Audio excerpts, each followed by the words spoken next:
मैं राकेश सर आप लोगों को रसायन शास्त्र विषय केमिस्ट्री यानी रसायन शास्त्र ये चैप्टर 1 चालू कर रहे हैं। एक प्रकार के 1 है और 1 का क है जिसका नाम है ठोस अवस्था। बहुत अच्छा पाठ है। बहुत बच्चे ठोस अवस्था को अच्छा से जानते भी हैं और हम एक एक चीज़ें आपके 12 क्लास के ठोस अवस्था के न्यूमेरिकल से लेकर थ्योरी तक बताएंगे। मेरे पूरे क्लास को अगर आप देख लेंगे तो आप खुद बताएंगे कि क्लास कैसा है, पढ़ाई कैसा है। चलिए अब चलते हैं टॉपिक पर। अगर आप पूरी चीज़ों को अच्छा से पढ़ना चाहते हैं तो रेगुलर मेरे चैनल पर आइए और मेरे एप्लीकेशन को भी आप डाउनलोड कर लीजिए।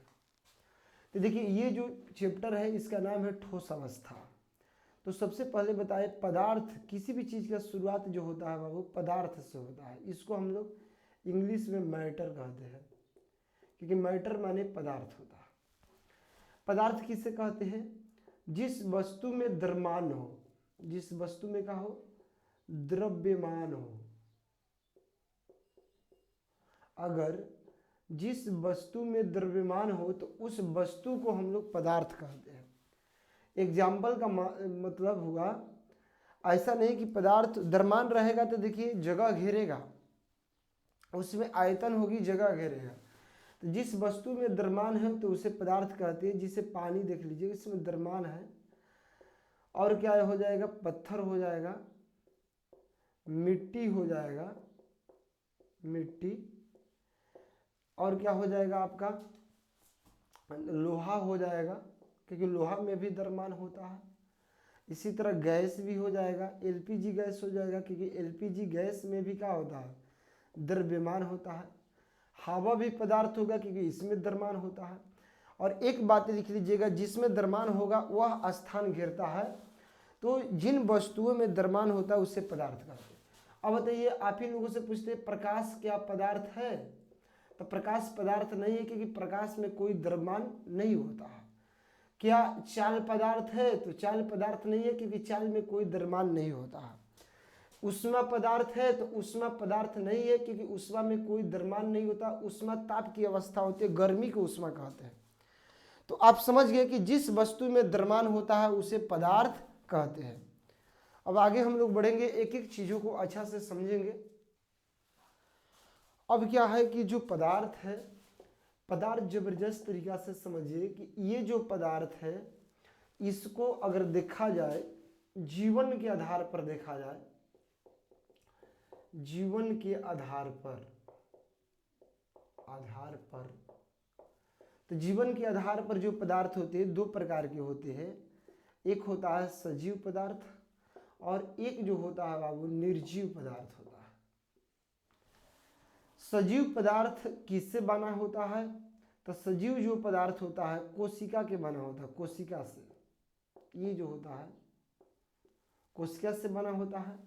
और निर्जीव पदार्थ जो होते हैं परमाणु से बना होता है, परमाणु से बना होता है।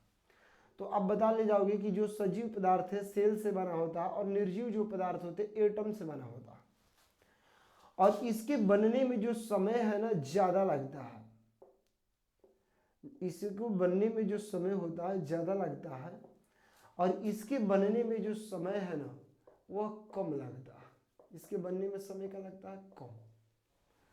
और एक बात बता दें कि आखिर ये बनता कैसे है? तो ये कोशिका जो है, कोशिकाएं आपस में मिलकर उत्तक बनाती है, उत्तक आपस में मिलकर अंग बनाते हैं, अंग, और अंग आपस में मिलकर अंगतंत्र बनाते हैं। क्या बनाते हैं? अंगतंत्र। और अंगतंत्र आपस में मिलकर शरीर बनाते हैं, यानी सजीव बनाते हैं। इस प्रकार का परमाणु क्या होता है मेरे से, जो परमाणु होते हैं परमाणु आपस में मिलकर अणु बनाते हैं और अणु आपस में मिलकर निर्जीव पदार्थ बनाते हैं। पदार्थ वो भी कैसा? निर्जीव पदार्थ बनाते हैं। तो देख लीजिए, परमाणु से अणु, अणु से पदार्थ, कोशिका से उत्तक, उत्तक से अंग, अंग से अंगतंत्र, अंगतंत्र से शरीर यानी सजीव। तो सजीव के बनने में जो प्रक्रियाएं होती है ना लंबी होती है और निर्जीव के बनने में जो प्रक्रिया होती है बहुत शॉर्टकट प्रक्रिया होती है। तो ये आपका बेसिक जानकारी था कि जीवन के आधार पर पदार्थ कई प्रकार के, दो सजीव और निर्जीव। जो कोशिका से बना होता है उसे सजीव कहते हैं, जो परमाणु से बना होता है उसे निर्जीव कहते हैं। और ये सजीव को बनने में समय ज़्यादा लगता है, निर्जीव के बनने में समय कम लगता है। सजीव कैसे बनता है? कोशिका से ऊतक, ऊतक से अंग, अंग से अंगतंत्र, अंगतंत्र से शरीर बनता है, और परमाणु से अणु बनता है, अणु से पदार्थ बनता है। और सजीव और निर्जीव में बहुत सारा अंतर भी है। सजीव जो होते हैं यह गति करता है, इसमें श्वसन होता है, पोषण होता है, जनन होता है, उत्सर्जन होता है, और निर्जीव में नहीं होता है। बस एक बात, निर्जीव नहीं होता है। तो क्या आप इसको बढ़िया से समझ पाए?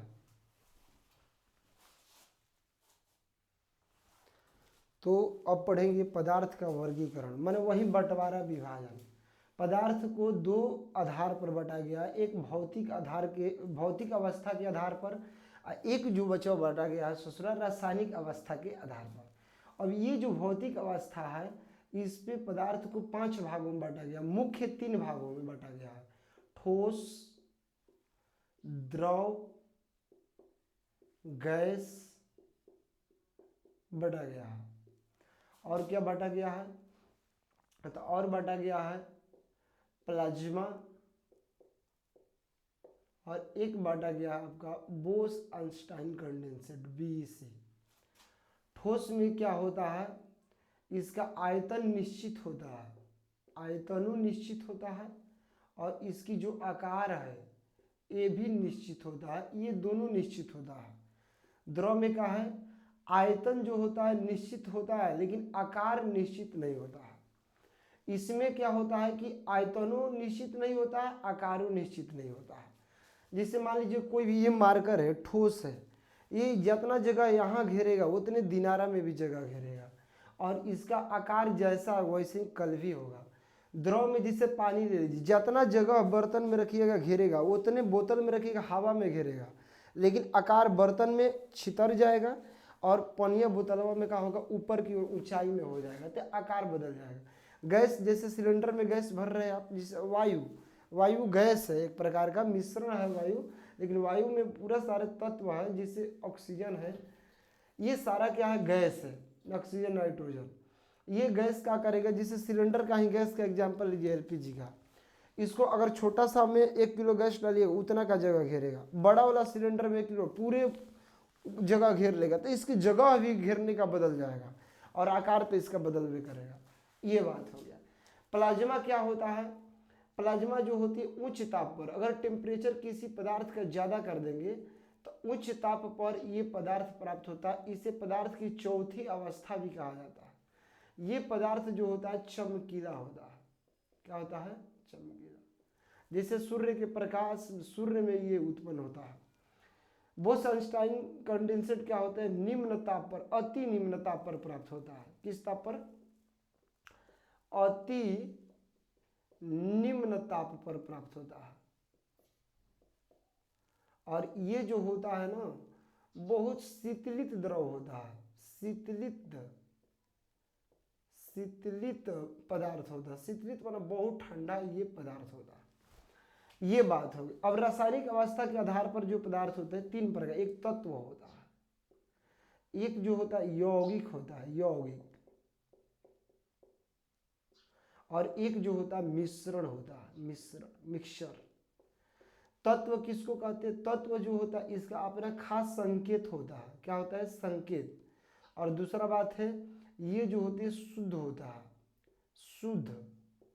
शुद्ध का मतलब स्वतंत्र होता है, ये नहीं कि बहुत सारे लोगों से मिला रहेगा। यौगिक किसको कहते हैं? जिसका सूत्र होता है उसे यौगिक कहते हैं, और इसका जो होता है निश्चित अनुपात होता है। निश्चित का होता है अनुपात। जैसे जल हो गया, जल क्या यौगिक है, क्योंकि इसका जो होते हैं H2O, इसका सूत्र भी होता है, और इसका अनुपात 1:8 होता है। मिश्रण क्या है? इसका कोई सूत्र नहीं होता है, इसका सूत्र नहीं होता है, सूत्र नहीं होता है। जैसे दाल भात भुंजिया क्या मिश्रण है, हवा क्या मिश्रण है, कोई उसका बारूद क्या मिश्रण है, इस्पात क्या मिश्रण है, गहना क्या है मिश्रण है। तो कहने का मतलब है मिश्र धातु है, वही मिश्रण। जिसका कोई सूत्र नहीं होता उसे मिश्रण कहते हैं, जिसका सूत्र होता है और निश्चित अनुपात में होता है उसे यौगिक कहते हैं, जिसका संकेत होता है और वह स्वतंत्र होता है उसे तत्व कहते हैं। जैसे हाइड्रोजन, नाइट्रोजन, सोडियम, ये सब स्वतंत्र है तो इसको हम लोग तत्व कहते हैं। तो ये हो गया पदार्थ का वर्गीकरण। अब देखेंगे ठोस अवस्था। ठोस अवस्था क्या होता है अभी तुरंत बताए, पदार्थ की वह अवस्था जिसमें होगा का जिसका आकार और आयतन दोनों क्या होता है, फिक्स होता है, मतलब निश्चित होता है, तो उसे ठोस अवस्था कहते हैं। जिससे लोहा, कांच, ग्लास क्वार्टज, बर्फ हो गया, नैप्थेलिन हो गया, बहुत ऐसे पदार्थ आएंगे, लोहा हो जाएगा, पूरे धातु हो जाएंगे। और इसका गुण क्या है, इसकी विशेषता, ये बहुत क्या होते हैं, कठोर होते हैं। इसका द्रवणांक और बहुत कठोर इसलिए होते हैं क्योंकि इनके कण जो होते हैं ना बहुत मजबूती से सटे होते हैं, क्योंकि इनके कणों के बीच अंतराण्विक बल बहुत ज़्यादा लगता है। इनके कणों के बीच जो बल लगता है जिसको बोलते हैं अंतराण्विक बल, वह ज़्यादा होता है, इसीलिए बहुत कठोर होते हैं। इसका द्रवणांक और क्वथनांक उच्च होता है। अगर इसको हम लोग पिघलाएंगे तो जल्द नहीं पिघलेगा, अगर इसको उबालेंगे तो ये तो उबलने का जल्द नामे उबलवे नहीं करेगा। तो इसका द्रवणांक और क्वथनांक दोनों उच्च होता, काफ़ी ज़्यादा होता है। इसमें बहने का गुण नहीं पाया जाता क्योंकि इनके कण बलों द्वारा ज़्यादा बंधे होते हैं और बंधने के कारण ये बह नहीं पाते हैं। इसका घनत्व उच्च होता है क्योंकि इसके कण एक दूसरे के ज़्यादा निकट होते हैं, इसीलिए इसका घनत्व उच्च होता है। इसके कण गमन नहीं करते हैं क्योंकि बल के द्वारा बंधे होते हैं और बंधने के कारण गमन नहीं करते हैं। ये असंपिंड होता, अगर इस पर दाब डालेंगे या इसको पीटेंगे ना तो इसका आयतन और आकार घटता बढ़ता नहीं है, इस पर कोई प्रभाव नहीं पड़ता है, इसीलिए असंपिंड होते हैं। इसमें प्रसरण नहीं होता, इसमें घुलने मिलने की प्रक्रिया नहीं होती है। तो ये था, स्क्रीनशॉट ले लीजिए, ये था आपका ठोस अवस्था और उसके गुण। यहाँ पर अब पढ़ेंगे ठोस अवस्था के प्रकार। तो देखिए क्या है कि ठोस जो अवस्था है बाबू ये दो प्रकार के होते हैं, एक क्रिस्टलीय ठोस होती है, एक अक्रिस्टलीय ठोस होता है। क्रिस्टलीय ठोस को हम लोग क्रिस्टलाइन सॉलिड कहते हैं और अक्रिस्टलीय ठोस को नॉन क्रिस्टलाइन सॉलिड या अमॉर्फस सॉलिड कहा जाता है। अब देखिए दोनों में क्या है, इसकी जो ज्यामितीय आकृति होती है वह निश्चित होती है। ज्यामितीय आकृति के मतलब इसकी जो बनावट होती है वह निश्चित होती है और इसे बराबर भागों में बांट सकते हैं। जैसे लोहा को ले लीजिए, लोहा को आप टुकड़ा टुकड़ा कितना भी कर सकते हैं, बराबर बराबर टुकड़ा में काट सकते हैं। नमक को भी बराबर बराबर टुकड़ा में बांट सकते हैं क्योंकि इसकी जो बनावट होती है न ज्यामितीय आकृति वह निश्चित होती है। जैसे लोहा है, नमक है, चीनी है, बर्फ है, नैप्थेलिन है, हीरा है, ग्रेफाइट है, ये जितना ये लिखे हैं ये जो है क्रिस्टलीय ठोस है। क्या है, क्रिस्टलीय ठोस है। इसके बाद में जो अक्रिस्टलीय ठोस, अक्रिस्टलीय ठोस में क्या होती है, इसकी ज्यामितीय जो आकृति होती है अनिश्चित होती है, मतलब इसकी जो बनावट होती है ना अच्छा नहीं होती है, फिक्स नहीं होती है। इसकी बनावट बहुत सुंदर होती है, एक लाइन में होती है ऐसे करके, एक इसकी बनावट होती है ऐसे। इसकी जो बनावट होती है निश्चित होती है और इसकी जो बनावट होती है ऐसे करके, मतलब कि कब क्या आ जाएगा कोई नहीं जानता है। ये तीनों हो सकता है, इसमें बड़ा हो सकता है, इसमें छोटा छोटा हो सकता है, मतलब इसकी जो बनावट होती है जैसे के तैसे होती है, अनिश्चित होती है। मतलब इसकी बनावट फिक्स होती है, ऐसे करेंगे ना तो कोई एक आकृति बनती है, इसको आप टुकड़ा टुकड़ा इसका कर सकते हैं। तो इसकी ज्यामितीय आकृति अनिश्चित होती है, इसे बराबर भागों में नहीं बांट सकते। इसको काटने पर जहाँ, जैसे शीशा को आप काटिएगा जहाँ तहीं से कट सकता है। जैसे ग्लास क्वार्ट, हीरा हो गया, हीरा तो नहीं होगा बाबू, इसमें उल्टा डाला गया। हीरा और ग्रेफाइट जो है ये क्रिस्टलीय पदार्थ है। रबर हो जाएगा क्योंकि रबर जो है अक्रिस्टलीय पदार्थ, क्योंकि रबर को क्या है, इसकी आकृति देख लीजिए, घट सकता है बढ़ सकता है, मतलब कि ये फिक्स नहीं है इसकी आकृति। जैसे प्लास्टिक है, ये भी जो होगा अक्रिस्टलीय हो जाएगा क्योंकि प्लास्टिक का भी कोई बनावट निश्चित नहीं होता है। आप उसको पचका सकते हैं, इसको काटिएगा तो टेढ़ा मेढ़ा कट सकता है, तो ये बहुलक हो जाएंगे। तो ये सब जो होते हैं अक्रिस्टलीय पदार्थ है। कैसा पदार्थ है, अक्रिस्टलीय पदार्थ है। तो आप जबरदस्त तरीका से आप बता ले जाओगे क्रिस्टलीय और अक्रिस्टलीय पदार्थ क्या होता है। और सवाल भी बहुत सारा आता है कि हीरा कौन सा पदार्थ है, क्रिस्टलीय। ग्रेफाइट कौन सा पदार्थ है, क्रिस्टलीय। ग्लास क्वार्टज वीवीआई क्वेश्चन कैसा पदार्थ है, अक्रिस्टलीय। रबर और प्लास्टिक कैसा, अक्रिस्टलीय। शीशा क्या है, अक्रिस्टलीय। ये सब अक्रिस्टलीय ठोस पदार्थ है क्योंकि इसकी बनावट फिक्स नहीं होती है। अगर बनाया भी जाता है तो उसको जमा कर बनाया, जैसे शीशा को देखिए गला कर बहुत द्रव करके बनाया जाता है। अति शीतल प्लास्टिक को भी बहुत गर्म करेंगे, पिघलाएंगे, फिर ठंडा करेंगे, जम जाएगा, इस तरीका से इसको बनाया जाता है। तो आप जबरदस्त तरीका से दोनों में अंतर बता सकते हैं, इसका निश्चित इसका अनिश्चित, बांट सकते हैं इसको नहीं बांट सकते, जैसे एग्जाम्पल जरूरी है। आप जबरदस्त तरीका से इसको याद कीजिए।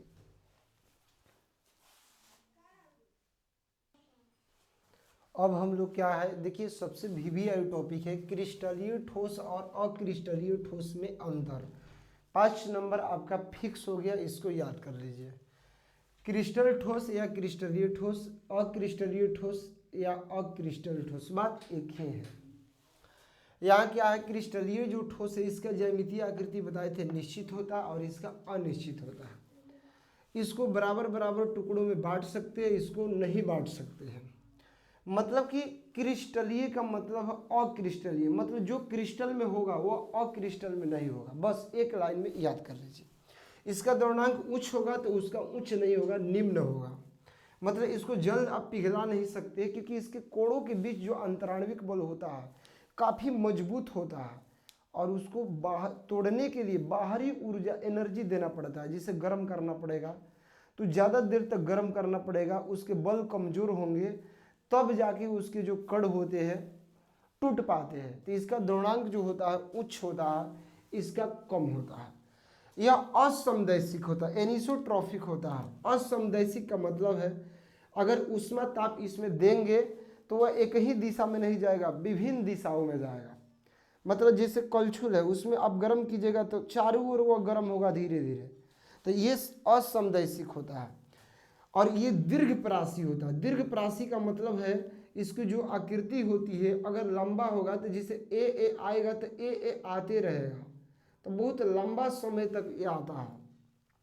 ये लघुप्रासी होता है, जिसे ए आया फिर बी आ जाएगा, या ए आया बी आ गया, या डबल 3 गो बी आ गया, ऐसे करके। मतलब ये बदलता है। ये जैसे नमक है, नमक का जो क्रिस्टल है एक लॉन्ग रेंज में होता है, बहुत दूर तक होता है। तो ये जो होता है दीर्घप्रासी होता है, ये लघुप्रासी होता है। इसे वास्तविक ठोस कहा जाता है। ये अति शीतलित द्रव होता है। अति शीतलित, जैसे आपको प्लास्टिक कुर्सी पर बैठते हैं, बताइए क्या प्लास्टिक कुर्सी के जैसा है? नहीं, उस प्लास्टिक को पिघलाकर और बहुत ठंडा करके उस ठोस को बनाया गया है। तो इसीलिए अति शीतलित द्रव कहा जाता है।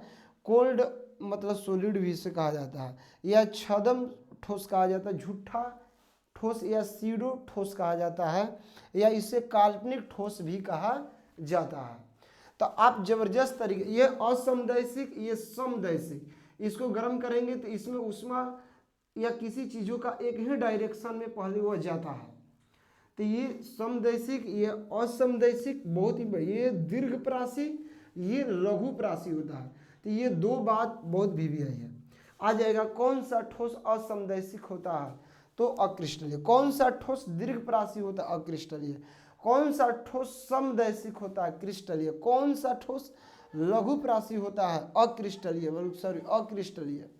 इसका द्रव्यमान कम क्यों होता है? क्योंकि कोणों के बीच अंतराण्विक बल उतना नहीं लगा रहता, कमजोर लगा रहता है, इसीलिए आराम से गल जाता है। ये अति शीतलित द्रव क्यों कहा जाता है? क्योंकि इसको पिघला कर और ठंडा करके बनाया जाता है। जमावट होता है, जैसे रबर हो गया, प्लास्टिक हो गया, ये सब क्या है? जमावट है। जिसे शीशा आप खिड़की में लगा, एक जमावट है, इसीलिए अक्रिस्टलीय ये जो है क्रिस्टलीय है। तो इसका स्क्रीनशॉट ले लीजिए और बहुत मजे से याद कीजिए।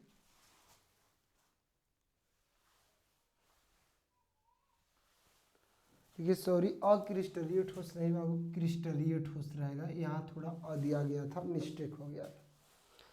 ये क्रिस्टलीय जो ठोस होते हैं 4 प्रकार के होते हैं: आयनिक ठोस, सहसंयोजक ठोस, आणविक ठोस और धात्विक ठोस। सबसे पहले बता दें कि इसमें हम लोग 3 चीज़ें जानेंगे, और वही मेन चीज़ है जो आपके पेपर में आता है, बता ले जाओगे जबरदस्त तरीका से। सबसे पहले संगठक कण, जिन कणों का से ठोस बना होता है उस कण को संगठक कण कहते हैं। और इनके बीच बल कैसा है, इसका उदाहरण क्या है ये समझना है। देखिए आयनिक ठोस के जो संगठक कण होते हैं वो आयन होते हैं। इसके संगठक कण क्या होते हैं, आयन। इसके जो संगठक कण होते हैं वो आयन होते हैं। इनके बीच जो बल लगता है वैद्युत आकर्षण बल लगता है, वैद्युत आकर्षण बल, आकर्षण बल। और ये जो बल होता है काफी मजबूत होता है, क्योंकि ये जो बल होता है ना काफी क्या होता है, मजबूत होता है। याद रख लेना जबरदस्त तरीका से। जैसे उदाहरण में देख लीजिए, जैसे NaCl हो गया, नमक हो गया बाबू, नमक। ये क्या प्लस माइनस, देखिए ये प्लस माइनस क्योंकि ये किस कणों का बना है, आयनों का बना है, क्योंकि इसमें धनायन और ऋणायन है। तो इसके संगठक कण क्या होते हैं, आयन होते हैं। इनके कणों के बीच, आयनों के बीच कौन सा बल लगता है, वैद्युत आकर्षण बल, जो काफी मजबूत होता है। जैसे इसी तरह हो जाएगा पोटेशियम क्लोराइड, प्लस माइनस देख लीजिए। तो ये सब जो हो गया, जैसे हो गया एल्युमिनियम क्लोराइड, ठीक। तो ये क्या होता है, प्लस अब माइनस होता है, 3 प्लस और माइनस होगा ये भी। तो ये आयनों का बना होता है, तो ये जान गए। ससंयोजक ठोस का जो संगठक कण होते हैं, इसके जो संगठक कण होते हैं ससंयोजक होते हैं, ससंयोजक। इसके संगठक कण ससंयोजक होते हैं। इनके कणों के बीच जो बल लगता है ना, कणों के बीच जो बल लगता है उस वह जो बल है कौन सा बल है, तो इनके स्थिर लगता है, ससंयोजक बल लगता है। कणों के बीच जो बल लगेगा ससंयोजक बल, या इनके कणों के बीच एक और मतलब बल लगता है, इसी को लिख सकते हैं ससंयोजक बल। या मान लीजिए धात्विक ठोस ससंयोजक बल लगता है, इनके कणों के बीच कौन सा बल लगता है, सहसंयोजक बल लगता है। ये बल भी काफी मजबूत होता है, काफी मजबूत, बहुत स्ट्रांग होगा। जैसे एग्जाम्पल में आ जाएगा आपका हीरा, ग्रेफाइट। देखते हैं हीरा कितना कठोर होता है। इनके कण एक दूसरे को बड़ा जो होते हैं ना, चिपका कर मतलब पकड़े रहते हैं एकदम। कोरंडम, कोरंडम, फुलेरिन, ये सब हो जाएगा। इसके कणों के बीच जो इसके जो संगठक कण होते अणु होते हैं, और इनके अणुओं के बीच जो बल लगता है वांडर वाल्स बल लगता है, वांडर वाल्स बल, वाल्स बल लगता है। और ये कमजोर होता है, आराम से इसको आप गर्म कर सकते हैं, पिघला सकते हैं। जिसे बर्फ हो गया, आराम से इसको पिघला लोगे, कोई दिक्कत नहीं। नैप्थलीन हो गया, नैप्थलीन, ये सब जो पदार्थ है, ठोस CO2 हो गया। ये जो आणविक ठोस होगा, क्योंकि इसमें बल कम लगता है, तो ये प्रश्न आता है किसके अणुओं के बीच वांडर वाल्स बल कमजोर होता है, तो आप सब आणविक ठोस के अणुओं के बीच ये आराम से पिघल जाएंगे, टूट सकते हैं। इसके धात्विक जो कण होते हैं, ये धात्विक ठोस के जो कण होते हैं ये परमाणु होते हैं। इनके जो कण होंगे वह उसको हम लोग परमाणु कह देंगे। क्या कहेंगे, इसके कण को हम लोग, धात्विक ठोस के जो कण होंगे संगठक कण, ये परमाणुओं का बना होता है। किसका बना होता है, परमाणुओं का बना होता है। और इसमें जो है स्थिर वैद्युत आकर्षण बल लगता है, स्थिर वैद्युत आकर्षण बल लगता है। जिसे देखिए लोहा, तो लोहा के दिए है तो Fe, तो ये क्या है, परमाणु है। सोना, ये क्या हो गया, Au, ये परमाणु है। तो ये परमाणुओं के बना होता है, ये अणुओं का बना होता है, ये संयोजक का बना होता है, ये आयनों का बना होता है। और इसमें भी जो बल होता है ना, ये मजबूत होता है, क्योंकि आप लोहा सोना को बहुत आसानी से नहीं तोड़ सकते हैं, लेकिन इसको आसानी से हम लोग तोड़ सकते हैं। जिससे बर्फ आपको दे दे तोड़ सकते हैं। ये सारा चीज आप अंतर याद कर लेंगे जबरदस्त तरीका से तो आपको याद हो जाएगा। ये जो है सहसंयोजक में आपका ग्लास क्वार्टज भी आएगा, इसी के अंदर क्या आएगा, ग्लास क्वार्टज भी आएगा बाबू।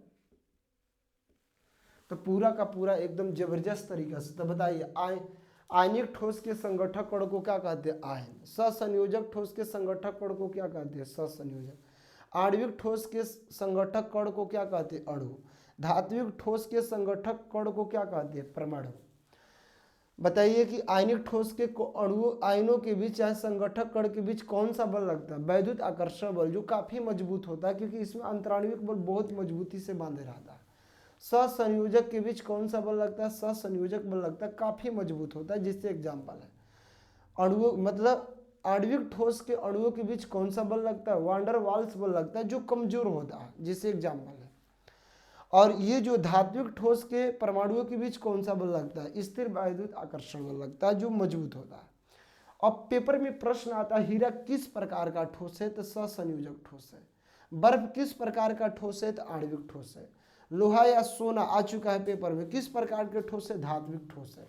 नमक या केसीएल किस प्रकार का ठोस है, तो आयनिक ठोस है। तो इस आपको उदाहरण बहुत बढ़िया से याद करना पड़ेगा।